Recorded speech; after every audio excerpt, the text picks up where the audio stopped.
Hey, welcome back to another episode of Heroes and Videos.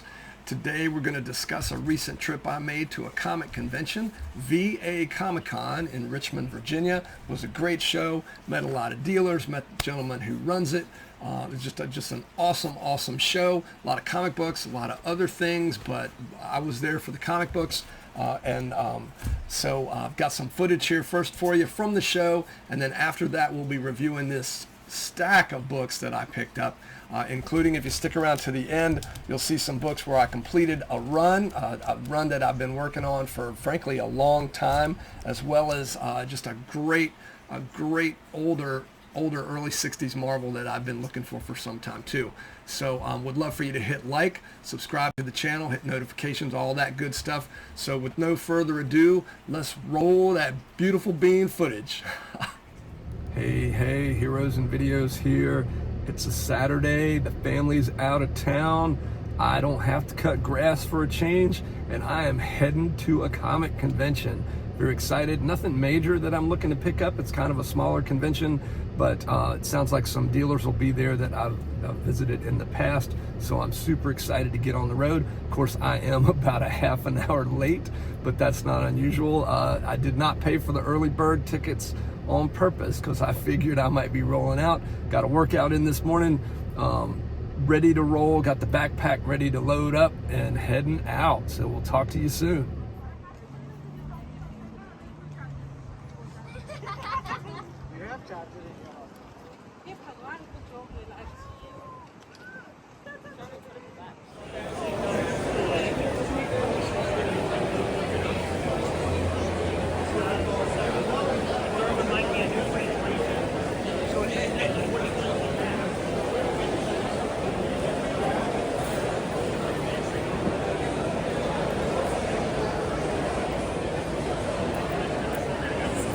Oh, you're good.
wiped out. Long show. It was a great show. That's Virginia Comic-Con with one C. Well, there's two C's, but it's VA COMICON.com.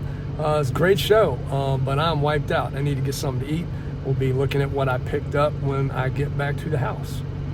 All right, so through the magic of time travel and editing and all that good stuff, we are back at the house after a fantastic show. Again, VA Comic-Con. That's Comic-Con with one C. Well, there are two C's, but they're not together. That's VA Comic-Con, COMICON, at Richmond Motorway, which was just a great show. Here's some of what I picked up, or here's everything I picked up. First up, Avengers 115. This was, I'd had this as a kid, but it apparently, according to CLZ, it is missing. It's one of the few little pieces in the Avengers Defenders War that I don't have currently. This is kind of the prelude is at the end of this. It's a good issue. Just love this. My first Avengers off the rack was a few issues after this, so I really very much enjoyed that. Next up is a kind of a notorious issue, Avengers 200. I think I mentioned in a short recently with that Toys R Us banner at the top. It means it came out the same month that X-Men 137 did. And if you know this story doesn't turn out real well for Carol Danvers or Ms. Marvel, the current Captain Marvel. So I think between Jean Grey and X-Men 137 and this issue of Avengers, it was not a good month for two of Marvel's great, all-time great female characters. George Perez does the art. This is a story by committee. It's a pretty divisive story. It doesn't really hold up in terms of what's going on in the book. But still, it was one of those I'd had at one point, but don't have now and have again. Avengers Annual number 8. This is around the time of that great Perez and Byrne run with Jim Shooter writing the book. I don't think he wrote this one. It's a beautiful George Perez cover. You gotta love not quite the floating heads, but the Doctor Strange and Thundra there. It's the Sinister or the Sinister Supreme or the Squadron Sinister, excuse me. But it's George Perez cover. Perez did the art inside as well. And now, speaking of Perez, let's get into a little Fantastic Four here. Though honestly, I don't think he was doing the art on the inside at this point. This is Fantastic Four 166. This is part of one of those major Hulk Thing battles. Word to the wise, kids. I picked this up pretty cheap. Anytime you see a Marvel that's 25 center, and I knew this. I knew this. I knew this from experience, and unfortunately, I'd cut a few of these out myself back in the day. Any Marvel 25 center might have a Marvel value stamp in it. And I really mean might, because a lot of those old books had the value stamp cut out. And sure enough, when I got home and checked this one out, this one did have the Marvel value stamp cut out. Not looking for any kind of refund, because honestly, the price would reflect that. I want to say it was $1 book. But yeah, tip for you kids at home, if you see a Marvel comic that's 25 cents, check to see if it's got a value stamp, because that one did not. Or check to see that the value stamp's not cut out. Not all of them did. This is not this one. I don't remember if it has the stamp in it. I know the stamp's not missing. Maybe that's a better way for me to put it. If it did have one, it's still in it. Not all the 25 centers did, but if it had a value stamp in it, it was a 25 cent Marvel.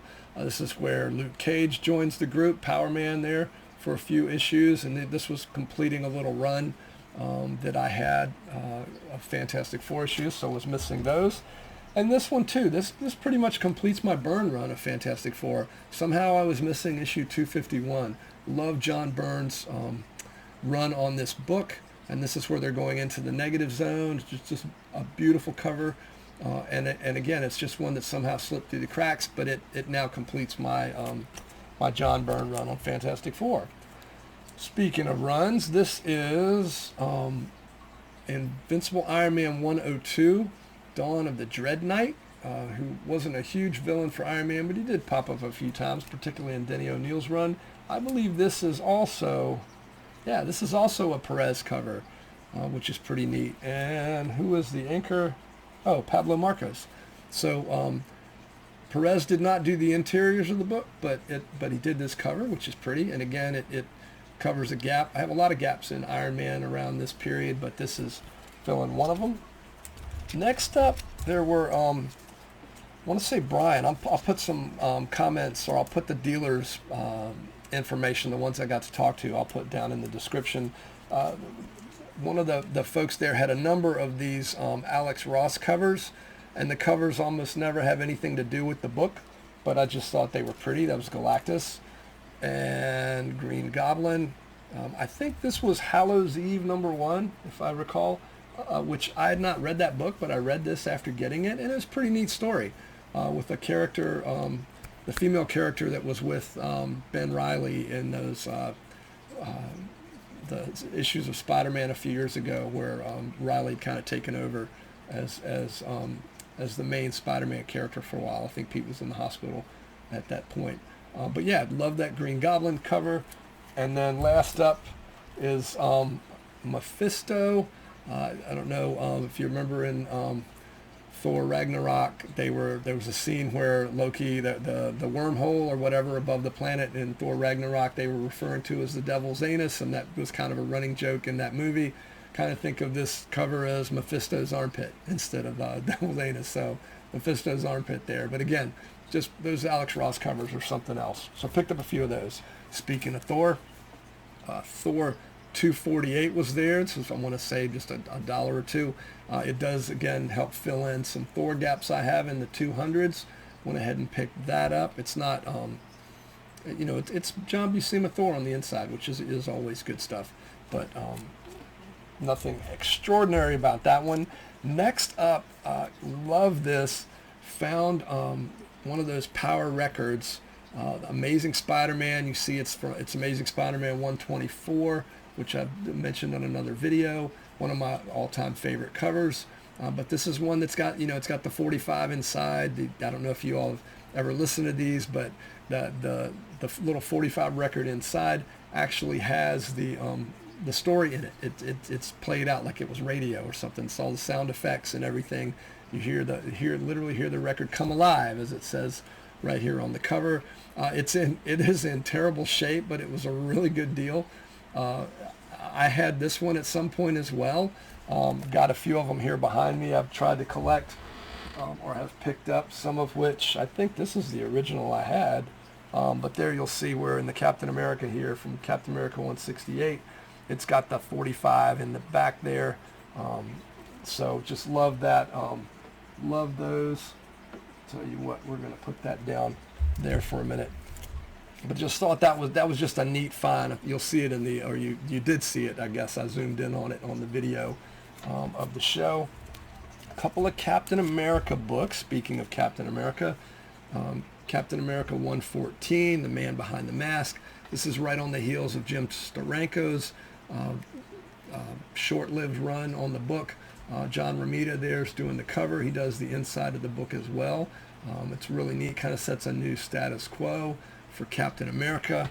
At the end of the book, I don't guess I need to tell you which of his arch villains show up, because I also found Captain America 115, which is the Red Skull there with the cosmic cube trapped inside it. You see Sharon Carter down in the corner. I was always a huge Sharon Carter fan as a kid. Rereading these books doesn't quite hold up. I'm not really sure why I was actually I probably do know why I was a huge Sharon Carter fan as a kid, but yeah, so Captain America 115. I did mention completing a run. I found this issue of Warlock. Now this is prior to Jim Starlin getting a hold of the character. This is Warlock #4. Gil Kane was drawing the book.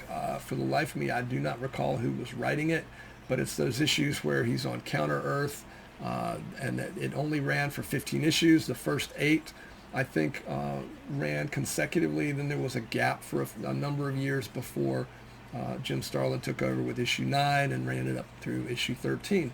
But this is the one issue I was missing in that run. So now I have a complete Warlock run. This is the one, Make Way for the Demon, called Trax. This was probably Trax's first and only appearance, but again, Gil Kane drawing Warlock is pretty good second behind Jim Starlin doing it. Last couple of books, this Mighty Thor annual number 13, speaking of Mephisto's armpit, there he is. Walt Simonson did the cover. This takes place during Walt Simonson's run on the book, but Simonson didn't do anything on the inside. I don't recognize the writer, but John Buscema did the art on the inside, and actually there's no inker listed, so I'm wondering if he did the inks as well. It's just a beautiful book. Mighty Thor Thursday, on a recent Mighty Thor Thursday, I talked about this book and I actually opened it up, and there's some great shots in there. It's John Buscema at his best, not just the Thor stuff, but Mephisto. If you think back to that Silver Surfer 3, those classic poses, anytime he's drawing like Loki or Mephisto being evil on a throne kind of thing, there's a lot of that in this book, so it's just really beautiful to look at, and a pretty underappreciated annual, honestly, considering, with the Simonson cover and all that beautiful John Buscema artwork inside, plus Thor and Mephisto, so that's always a good thing. And then last up, a Thor I've been looking for some time, found it in just great shape here, Thor 126, that classic Thor Hercules cover that Kirby doing there. This was in really good shape. Got a great deal on it. It can be, you could think of this as the first issue of Thor, since it had been Journey into Mystery for the first 125 issues of the book. Then Thor shows up in number 83, and then was so popular in the title it took his name with 126. So just love that cover.